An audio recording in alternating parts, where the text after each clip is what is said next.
As the creator of USA's Mr. Robot, he's nominated for 2 awards tonight. She's the star of Showtime's Shameless, which is also the word to describe this sickeningly adorable engaged couple. Please welcome Sam Esmail and Emmy Rossum.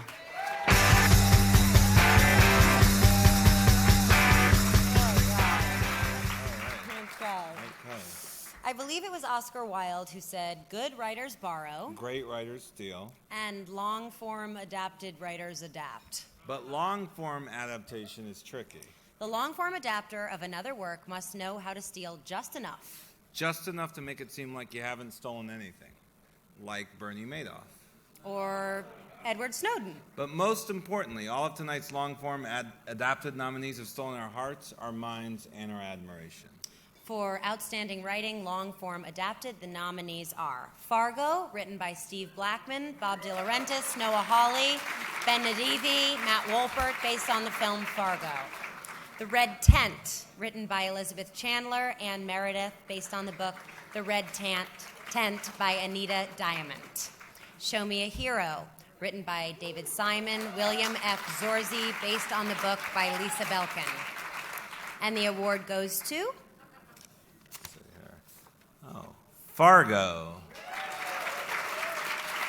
Oh, we are accepting on their behalf. The nominees for documentary screenplay uncovered the dark truths behind A Modern-Day Prophet, Scientology, Kurt Cobain, and being Canadian. All except the last one. There are no dark truths in Canada. Okay. The nominees for documentary screenplay are Being Canadian, written by Robert Cohen.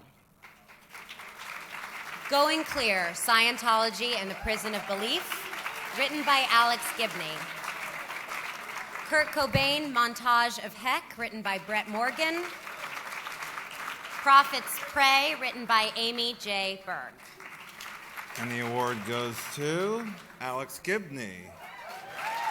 Going Clear, Scientology and the Prison of Belief. Here it comes.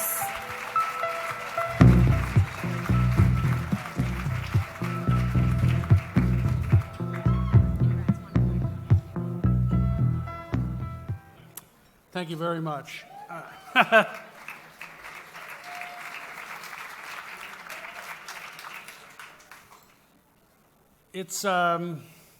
This is, in its own way, a writer's movie. After all, L. Ron Hubbard set the Guinness Book of World Records, I think, for the most published works ever.